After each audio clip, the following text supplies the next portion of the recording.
to talk to talk about an important issue that's before all of our small businesses, our uh, tax and CPA preparation teams, and certainly all the lawyers in the state that help advise small business on compliance with federal requirements. And I've heard a lot from small businesses really for a couple of years now about this new rule that's being promulgated by the U.S. Treasury Department's FinCEN department, which is their financial crimes law enforcement arm of the U.S. Treasury, regarding beneficial ownership reporting. This was a part of a law called the Corporate Transparency Act that passed at the toward the end of the Trump administration. So it was signed into law by President Trump. It was supported by Treasury Secretary Mnuchin in the Trump administration. And this requirement to disclose the beneficial owners of small pass-through entities is due on January 1st, 2025, which is why we're meeting today with our experts to get their views. And it's a huge issue for a lot of hardworking small businesses that use a pass-through entity like a limited liability company to run their business. Just a very straightforward, easy to form business practice in our state. But here, if you don't make this filing, is why we're all helping communicate today. It results in fines of up to $10,000 and criminal penalties, including 2 years in prison, if you don't make this filing. And I think that's why the National Federation of Independent Businesses, NFIB, agreed with me a couple of years ago, now almost 4 years ago, that this was not the right way to go about collecting beneficial ownership information. So we're going to hear directly from our certified public accountants and our lawyers, and we're going to cover what's required to file, what you have to report, the key dates, the timelines, the legal developments in court. And then I'll talk at the end a little bit about what I'm doing in Congress to change this rule, push back on it to the extent that we can. So I'm delighted that Katie is with us from the Arkansas Society of CPAs, and Jamie Jones is with us from the Arkansas Bar Association, and they're going to provide this critical information. A couple of housekeeping items. This webinar is being recorded and will be shared publicly by my office so that people can get access to this specific information. We'll also be sharing slides that our presenters will be going over, so feel free to share these slides with your friends, family, coworkers who require this information. And secondly, because we've got a lot of people on the line, I'm going to put everyone on mute. And after the presentations, we'll answer some common questions that we've gotten in advance of the webinar. And just finally, a reminder that Katie, Jamie, and I will try to answer your questions and give you the information you need. But we can't provide legal advice. None of us are here qualified to provide you specific legal advice. We would invite you to consult with your certified public accountant or your lawyer that helps you with your business. And with that, let me turn to Katie to talk about this challenge from the perspective of the CPA community. Katie? Morning. So we're just kind of going to go over some of the highlights of the section of the Corporate Transparency Act that deals with beneficial ownership reporting. Beneficial ownership information reporting, we call it BOI for short. I'm sure you've seen the acronym many, many times. And like I said, we're just going to look at some of the top level pieces of it. So one of the things that I get asked on a regular basis is related to why we have to do this. What's the purpose? Is this information not already obtained in other mechanisms? I mean, if you have an entity that you have ownership on, you're filing reports on this, you're filing tax returns. Does the government not already have this information? They do and they don't. So one of the things to keep in mind is the concept, because it is targeted to the Financial Crimes Enforcement Network, or FinCEN, they are going after the bad apples of the world.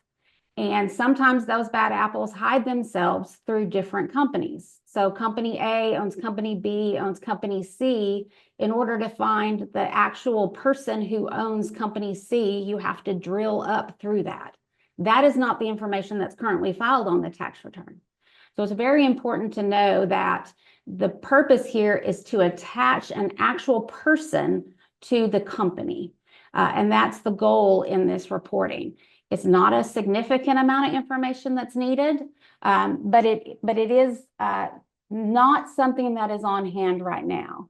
And because it's from the FinCEN, they're there to find the bad apples of the world and track them down. Some of that information is extremely outdated or incorrect. So they're trying to attach the person to the company, which is part of this process. Where you file the reports, and I do have a little slideshow if I can do this.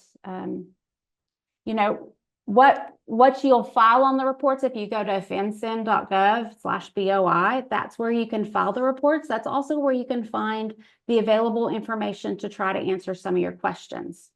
Right now, they have FAQs that are out, and that's a great source of answering your questions. And there's also a small business compliance guide that will walk you through some of the checklists that in order to meet some of the exemptions and some of the other things that you need to determine related to this BOI reporting. I did want to mention that I've already seen a handful of scams related to the reporting. The actual reporting on the FinCEN website, there's no fee for that reporting. Now, if you hire your accountant, your lawyer, a secondary firm, a third-party firm, there's going to be a fee associated with that filing. But I have seen some mailings that come out from business, places I do not know if they're the third-party service making that filing for you, and they are requesting money. I just be cautious getting something in the mail, getting something that looks like it's from the IRS. This is not part of the IRS. This is in the FinCEN division of the U.S. Treasury, not the Internal Revenue Service. So make sure that you are filtering what you're getting in the mail related to the BOI reporting. Okay, so the first step in determining if this is applicable to you is to look at whether or not you qualify as a reporting entity. So in the simplest terms, a reporting entity would be anyone who does a filing with the Secretary of State. So if you've created a limited liability company, an LLC, or incorporated a company and you filed with the Secretary of State, then that would make you eligible as a reporting entity. And this can be domestic or foreign. So it doesn't really matter where you are coming from, but for the most part, if you've made a filing with the Secretary of State, then this would make you applicable. The timing of this is related to any company that existed as of January 1st of 2024. Any company that existed at that point in time would have to go through and determine if they are required to report.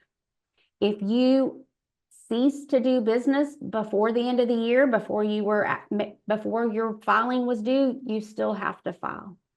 If you cease to do business before December 31st of 2023 and you formally dissolved with the Secretary of State, then you would not have to file. But if that dissolving did not come through until January of 2024, you would still have to file. So that's the magic date. The 1/1/24 is that magic date. Okay, so if you've determined that you're a reporting entity, then you need to see if you qualify for any of the exemptions. So there is a long list of exemptions. Most of the exempt entities are ones that have already done some level of highly regulated industries. So if you look at your banks, if you look at your insurance providers, those that are already registered with FinCEN for a different purpose, they're on the exemption list. There's a handful of exemptions that might also apply in many different orders. And I've got just a handful that I wanted to talk about. I did want to mention, because it did look like we had several tax providers and accounting firms that are listed on this call, that in order to qualify for the accounting firm exemption, look at the details, because you have to be registered with the PCAOB. So you have to be there with that registration in order to qualify for the exemption. So just make sure that applies to you as well. Okay, the most common exemptions I think we'll see are related to tax-exempt entities. So tax-exempt entities do not have to go through the BOI reporting. But you have to meet, there's 4 criteria you have to meet related to whether or not you qualify as a tax-exempt entity. The main one is just making sure that you're fully registered as a 501c3 entity with the IRS. So you have to have gone through the qualifications and meet those qualifications in order to be a tax-exempt entity. The other one that we'll see more commonly is a large operating entity. And these are entities, and there's 6 different buckets you have to meet here, but the big ones are having, 5 million in gross receipts on your annual tax return and 20 full-time employees. So if you meet these criteria, then you can be exempt from filing BOI reporting. Now, I will caution you, because when we talk about deadlines in a little bit, if you bounce around one of those qualifications, and some years you have 21 FTEs and some years you have 19, if you drop below that qualification, you then have 30 days to update your BOI reporting. So be cautious. If you are borderline, it might be beneficial to go ahead and report. Another exemption that might apply that's a little stickier than you would think it is the inactive entity. So it might easily say, oh yeah, we're inactive. We don't do a lot of business. There's nothing going on in that entity. I don't have to file. But there are 6 different buckets you have to meet in order to qualify for that exemption. You have to have existed before 2020. You have to not be owned by a foreign person. There has to be no change in ownership. You have to have not received or sent funds in more than $1,000, and the entity cannot hold any assets. So if you still have a bank account open in that entity, or you still have an asset like land that are holding for investment in that entity, it would not qualify as an inactive entity. So just keep that in mind to go through as you're looking at the different exemptions, and make sure you actually check all the buckets that allow you to qualify for that. And I'm an accountant by nature, so I would say document it, have the decision makers sign off on that, and revisit it often to make sure that you continually meet those exemptions. So now that you've determined that you are a reporting entity, you do not meet an exemption, and you now have to determine who your beneficial owners are and make the filing with FinCEN. So beneficial owners, in some instances, these are very easy to determine. So the definition goes through is those that exercise substantial control or own or control 25% of the interest. And I'll say those that directly or indirectly exercise substantial control or own 25 interests. So those that own 25%, those are a given. Those get listed. Exercise substantial control as you can imagine, is very subjective. They have come through and put a little bit of definition to this, and they have clearly said that if you are a senior officer of a company, so if you're the CEO, the CFO, the COO, by title, that determines that you have substantial control of the company. So keep in mind that this BOI, these beneficial owners, do extend beyond just that person who owns the entity. Those that have this control, those that can, sign notes for the company, those that can make decisions for the company, either directly or indirectly, must be listed as beneficial owners. They also throw in any other determination of substantial control. So there's a little bit of a catch-all. So you really have to look at the company to determine who has control over that company, who has decision-making ability for that company, and who can get that. as you can imagine, this can get really muddy. And so this is the concept of, if I have the dentist that owns 100% of his LLC, that one's pretty straightforward, right? What if it's owned in a trust? What if it's owned in a common property state? There's a lot of questions on how we determine those things, but there's not quite a lot of answers yet. So we can visit the FAQs and see what we are able to find. But at that point, when you have entities that own other entities, remember, it has to be a person. So you have to drill back down to the different people who own those different entities. So in those specific situations, that's where we definitely suggest visiting the information and talking with your lawyer to make sure you have all the beneficial owners identified, and that way you're filing. So when we look at entities that were created in 2024, so these are new entities that are created in 2024. In addition to the beneficial owners, we have to look at something called a company applicant. So here is where you are evaluating. This is the person who actually does the filing and makes the decision for the filing for the entity. I keep saying it's the owner of the entity that determines it's going to be set up, and it's the person who pushes the button or makes the filing with the Secretary of State.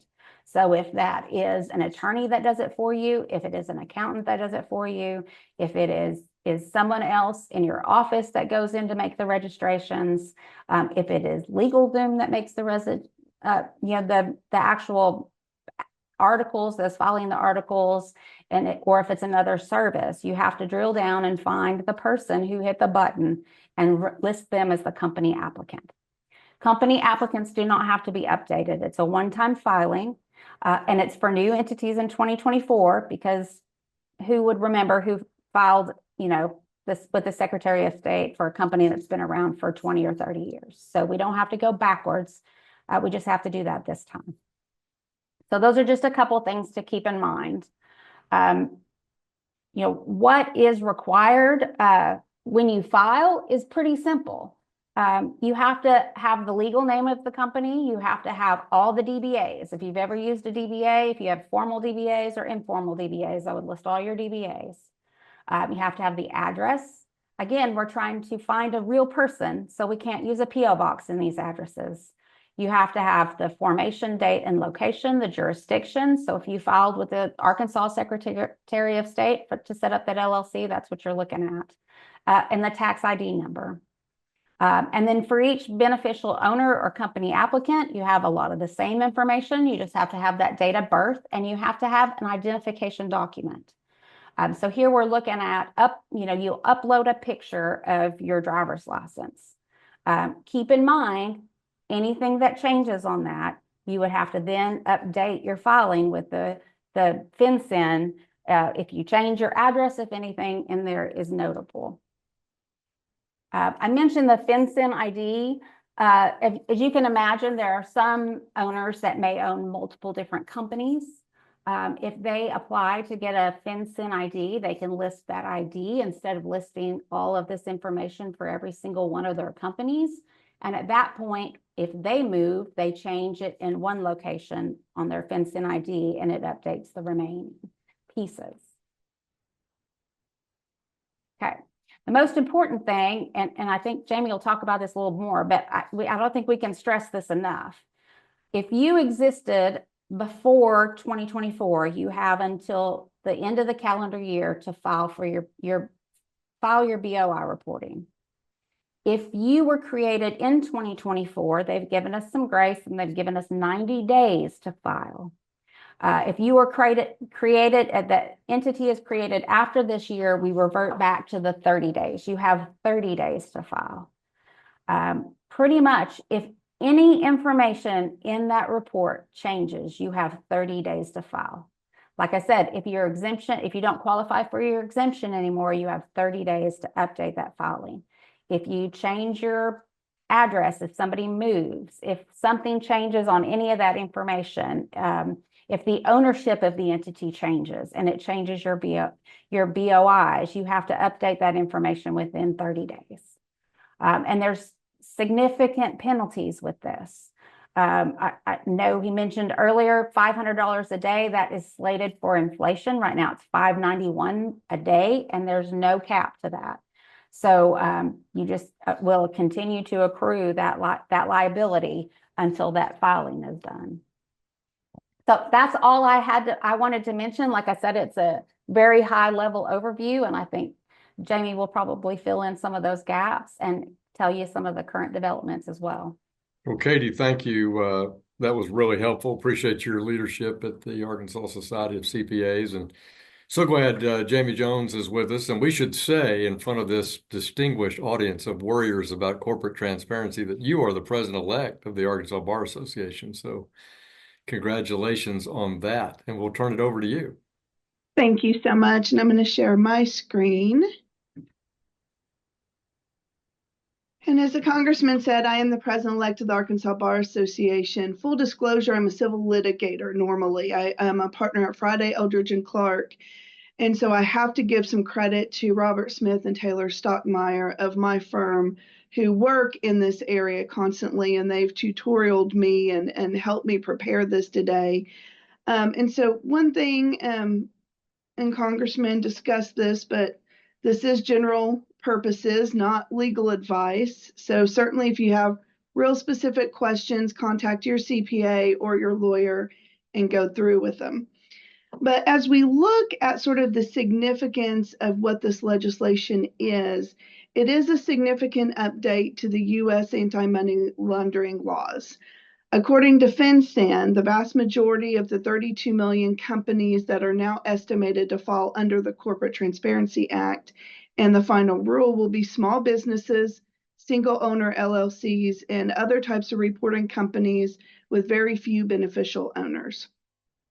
FinCEN has estimated the cost of compliance is going to total somewhere around $21.7 billion in the first year and about $5.65 billion each year thereafter. While most companies are going to fall, well, some companies will fall through a clear exemption.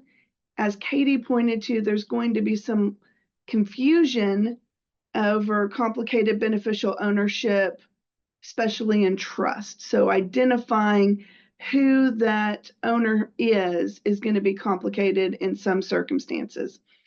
Preparing for compliance with this final rule, companies and those affected are going to need to prepare their internal policies, in some cases developing internal policies and procedures to assess their reporting obligations, identify the beneficial owners, and identify company applicants. Further, those that fall under this are going to need to develop policies and procedures to monitor changes to the reporting status or beneficial ownership on an ongoing basis to avoid potential penalties. As I think Katie mentioned, CPAs may not get this information, or your lawyer may not get this information until well after the 30 days has expired. And so you cannot rely on your CPA or your lawyer to do all your reporting. You're going to have internal policies to make sure that if those changes occur, you are making the reporting or getting that information in a timely basis to your CPA and lawyer. Otherwise, you are going to potentially fall victim to some of the compliance penalties. I'm going to try very hard not to say the same things Katie has said, because she's already done an outstanding job of explaining the act. But certainly, this is a change, and a lot of the information that's now being provided wasn't provided before to the IRS. And I also do want to note that most of it will not be subject to FOIA. There's an exemption in FOIA that will protect some of this information, so be aware of that. But here's the timeline. In January of 2021, Congress enacted the Transparency Act as part of their Anti-Money Laundering Act. By December of that year, FinCEN had promulgated some of the first proposed regulations by notice of a proposed rulemaking. The final rule came down in September of 2022, and January 1, 2024, the final rule goes into effect. And again, December 31 or January 1, 2025 is our compliance deadline. So there's going to be about an additional 32 million entities this year required to submit reports, an additional 5 million each year thereafter. There's a third rule that we should start seeing coming out, but as Katie's already told you who's required to report, essentially if you file anything with a state, any articles of incorporation, anything with the Secretary of State, you are required to report. Katie's gone through that. I won't belabor it, but it'll be in the PowerPoint. As she mentioned, there are some exceptions. There's about 23. Most of the exemptions are going to be related to essentially these categories: tax exempt entities, large operating companies, which is defined as a company that employs over 20 full-time employees, filed a tax return the previous year showing more than 5 million in gross revenues, and a physical office in the US. Another category, subsidiaries in inactive entities, is the last kind of major exemption. Katie's gone through with you the reporting requirements, so I won't go through these slides, but you'll be provided them should you want them. But you really need to really just go up the chain until you can find an actual exempt entity or an individual. As Katie said, we're trying to trace back to a person. And so you just keep going straight up that corporate line until you can find an entity that's exempt or an actual individual. A beneficial owner, however, will not include a minor child, an individual acting as an agent, or anybody that is just working like a law firm. So when to report, I'm going to talk about this just briefly, just to emphasize, because I think what Katie has mentioned is important. You need to report, of course, by this December or January 1, 2025 deadline, or any inaccuracies or any changes need to be reported within 30 days of when the company becomes reasonably aware of it. There's a filing process, and Katie has shown you that. The penalties, you have to certify that the information is true, correct, and complete. It is unlawful to fail to report, and it can go to all the individuals and responsible individuals in addition to the reporting companies themselves. That means it's not just a corporate liability, it can become a personal liability. So keep in mind for your penalties. In cases up to willful violations, it can be criminal penalties as well as the civil, and imprisonment for up to 2 years.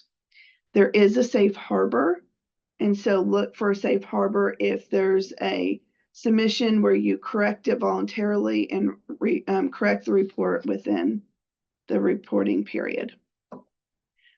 Katie had covered all of that so extensively and so well. I don't want to go through all of that again. I want to touch a little bit about what the status of the law is right now, because if you Google it, there may be some confusion. There are several court cases that are currently pending.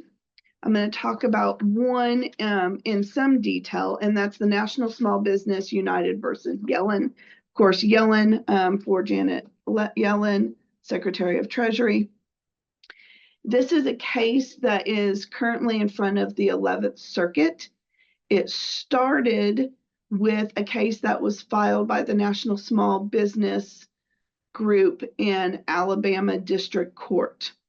And they argued that the CTA, as currently drafted, exceeds the authority granted to Congress under the Constitution as it relates to several of Congress's power, in particular, powers over foreign affairs and national security, under the Constitution's Commerce Clause, and over taxes.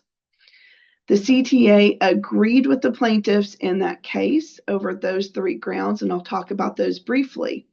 The court did not address plaintiffs' additional arguments, which were that the CTA also violates the First, Fourth, and Fifth Amendments of the U.S. Constitution. With respect to powers over foreign affairs and national security, the defendants, the Treasury, had argued that this act is necessary in order to protect national security interests. It allows law enforcement to counter money laundering, identify terroristic funding, and other types of illicit activities. Now, the Alabama District Court rejected this argument and held that the congressional findings connected to the Corporate Transparency Act on national security were insufficient to conclude, and I'm quoting now, a regulation in a purely domestic area of incorporation is derivative of and in service to Congress's foreign affairs powers, especially in light of the state's historically exclusive governance of incorporation. In other words, to say that this act is in furtherance of national affairs is inconsistent with the fact that incorporation and filing of corporate documents has essentially been an exclusive control over the state. And they couldn't quite make that connection. With respect to Congress powers under the Commerce Clause, the court concluded that the CTA is not a valid regulation of the channels and instrumentalities of the interstate commerce, nor is it within Congress's power to regulate activities that have a substantial impact on interstate commerce, because the CTA facially does not regulate entities that have engaged in interstate commerce. Instead, it applies to everybody, regardless of whether or not you are doing business across state lines. So the CTA is regulating the formation of registration of the business, regardless of whether or not it's an economic activity that will interfere with interstate commerce. And then the third reason that the Alabama District Court found that this was unconstitutional was with respect to the taxing powers. The court rejected the defendant's argument that the CTA was necessary and proper to ensure the proper reporting collection of taxes, finding that any relationship between the purpose of the CTA, which had largely been discussing national affairs and terroristic threatening and money laundering, and the disclosure requirements of the Corporate Transparency Act was just too attenuated. Now, this ruling by the Northern District of Alabama is narrow. It applies only to the plaintiffs in the case before them, which means that this ruling does not change any of the obligations of anyone else unless you were an actual plaintiff in that case. Currently, this is on appeal. It's been this government appealed to the 11th Circuit Court of Appeals. It was scheduled 3 days ago for oral argument, so it should have been argued on the 27th in Birmingham. And we'll have to await the 11th Circuit's decision as to whether or not the stay with respect to those plaintiffs will continue or whether or not they will reverse it. Once that decision is rendered, then whoever's lost at the 11th Circuit can attempt to ask the U.S. Supreme Court for relief, and we'll see if the U.S. Supreme Court will step in or not. One of the reasons that the Supreme Court might step in is if you have circuit splits. And so you look at what the other law is in the other circuits. As of right now, the Alabama case is the first one to reach a circuit court of appeals in the United States. There are, however, other lawsuits that have been filed. This slide shows a few of them. I am sure that there are more. In Ohio, there's one that was filed at the end of December of last year. That one was stayed pending the Alabama case. There was one filed in Maine in March of this year. Currently, I checked the docket this morning. Summary judgment has been filed, and the very last summary judgment of a supplemental authority was filed as of September 23rd. And so it is currently pending before the court. It's unclear if they'll have hearings or not, or if they will just rule on the briefings. In Michigan, there was also a complaint filed in March. That one shows that the briefings were finalized as of August 9th, and it appears to be under the court's consideration. In Texas, there's a motion hearing scheduled for October 9th for a preliminary injunction in which the request actually does go beyond the named plaintiffs. Massachusetts, there's another one. Summary judgment briefing will be finished in December.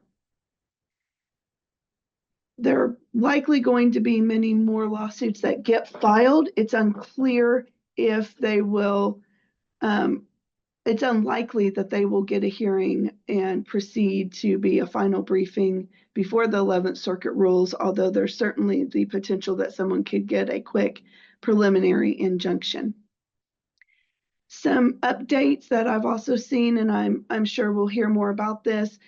The American Institute of Certified Public Accountants wrote the Department of Treasury requesting that any enforcement of the act be suspended until 1 year after the court cases are resolved, so that there is no longer any confusion as to the application of the law. In April of 2024, Representative Zachary Nunn of Iowa introduced House Resolution 7963, Small Business Red Tape Relief Act of 2024, and it was referred to the House Committee on Financial Services. So that's the state of where we are with regards to the law, which is to say there is some confusion. And we won't know how it applies and if it's constitutional until we either hear from enough circuits or the Supreme Court weighs in.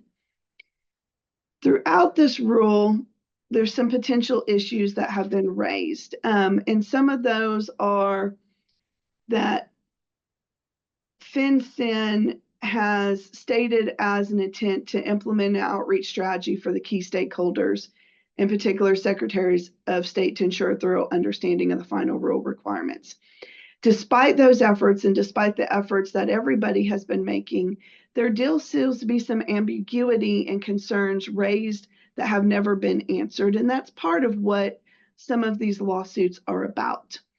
In addition, there is concern about whether or not there's enough human capital to accurately administer this rule.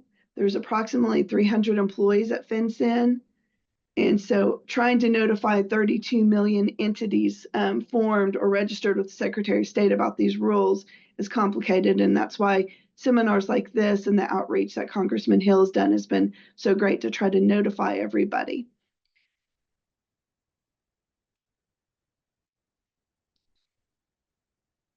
As we've said, kind of wrapping this up, I mean, I think what you need to know, the very good reporting requirements and discussion that Katie's had about what the bill is, who it applies to, and when it applies. And just think through your business. You need to implement policies internally to make sure that the law is being complied with in a timely manner so you don't run a risk of what really could be some severe up to a civil penalty of $591 a day and increasing for inflation, and even criminal penalties such as imprisonment for failure to comply. It is not enough to rely on your lawyer or CPA to report, especially if they don't know that there's been a change that's occurred in the ownership structure or change that's occurred with one of your beneficial owners or your applicant. So please make sure that you are developing your internal policies and procedures to assess that reporting obligation. Some references I've included, certainly reach out, and we thank Congressman Hill and the CPAs, Katie in particular, for doing such a great job in discussing all of what you need to know about this. And the Arkansas Bar Association is here to refer you to somebody or to provide you the resources necessary to assist in making those determinations for your company. Thanks, Jamie, so much. And you and Katie have provided a lot of good information. I thought both sets of slides were really excellent. And as somebody who's tried to go on the FinCEN website and do this myself, I found the discussion really helpful. So I know how frustrating this is to folks. And I thought your legal overview in terms of the opposition was really helpful. It kind of sets the stage for just a few closing comments that I would make. Um, First, let me tell you why I oppose this. Before I was in Congress, I was in community banking here in Arkansas. I helped a lot of people start companies, form companies. I was very involved in angel investing and setting up Reg D private placement offerings, and both using subchapter S formats and LPs and LLCs. So I really spent a lot of my private sector career before I was in Congress working in small business finance. And my argument to Secretary Mnuchin, who was the Treasury Secretary at the time this was being debated, but I told Secretary Mnuchin, look, we collect this ownership information through our Secretary of State's filings in each state, and we collect it through the IRS 1065 form for pass-through entity taxation. And for those members, whether they own 1% or 99%, they get a K1 in that process. And so my pitch to Steve Mnuchin was, why don't we just allow FinCEN, when they have a legal rationale, to query the IRS database? And I'd done some homework. There are 35, I think, something like that, over 30 sharing exemptions inside the IRS code within the federal government to review IRS data, because it's probably the most private database, allegedly, that we have, in the country. And Mnuchin and the Treasury Department refused to grant another exemption for seeing IRS data with a branch of the Treasury. Now, think about that. They're saying FinCEN, the law enforcement arm of the U.S. Treasury, cannot look at IRS data if they have probable cause or some legal justification for doing so. So I was frustrated by that. And that's what created an entity with at FinCEN, where they only have 300 employees, to create a new form, a new website, a new machine readable piece of information that we already have over at the IRS. And so I argued, but I lost. And I want to thank Warren Davidson from Ohio, a member of Congress from Ohio, that he and I fought against this during all of 2018, 19, and 20, but we lost. And so that's where we are. I have co-sponsored this Zach Nunn bill that Jamie went over with you that delays the implementation of the CTA for a year. I also have a bill that I've introduced that completely changes how it operates and tries to reduce the impact on small businesses as well. And I'm grateful for the American Society of CPAs that says, no, don't just delay it a year, delay it into a year after the adjudication of these cases is complete, because we may well get federal court modifications by virtue of the decisions taken through the circuits and then potentially the Supreme Court. So I think all that is really good information. Unfortunately, none of it at this moment stops us from urging you to comply. So if you have additional questions that weren't answered in this session this morning, please email us at hill.house.gov. We will forward those to Jamie and others that are relevant. And we urge you to talk to your own CPA, your own attorney, to get your own legal or tax advice. And I thought those slides were good resources. They had some notes on there that you might be able to get more information as well. So I want to thank all of you. I looked at the questions before that were submitted in advance, and I really think we've covered them all in this material. One additional one is, how will this affect new account or new loan reporting to banks? Well, the banks are the ones who lobbied for this, frankly. Let's be blunt about this. I don't know of any bank in Arkansas that did it, but the big national banks headquartered in big cities like New York wanted to put the burden on the customer to fill this form out instead of them going around trying to collect this information to try to make it easier. So if you have a bunch of LLCs and you're in the real estate business or the oil and gas business and you have just dozens and dozens and dozens of LLCs, the idea would be that once you put this package together and the bank has it attached to your loan file, that future filings and future disclosure may be made easier and a lower cost to you with the bank documentation question. And then Johnny Gibson asked, I've only got 2 full-time employees, 2 part-time employees. How in the heck am I going to deal with this? But unfortunately, as Katie and Jamie went over with you, they're looking for entities with low revenue, $5 million or less, and few employees on purpose because the government asserts that these are pass-through shell companies that someone's stacking in a money laundering structuring transaction.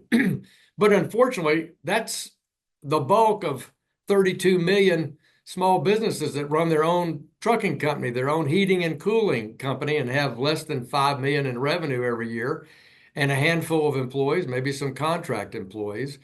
Another reason why I was so opposed to this methodology and why the National Federation of Independent Businesses was very, very opposed as well. But I think we've covered a lot of those questions. If you have others, like I say, email Katie or Jamie direct. You've got their contact info, or certainly email us at hill.house.gov, and we'll be happy to try to help. And Jamie and Katie, thank you for doing this. This was something I've wanted to do for several months. We've had a few visits along the way this year. I know how important it is to spread the word and get this information out because FinCEN themselves told us recently only 2 million of the 32 million companies in the country that are supposed to be filing this have filed it. Just 2 million out of 32 million. So that's a lot of people who are behind the curve on something that has this kind of penalties. But thank everybody for participating. I appreciate my team organizing this, Jay Jang and group. And I think we'll sign off here and say thank you for participating. Hope everybody has a good week this week. Thank you.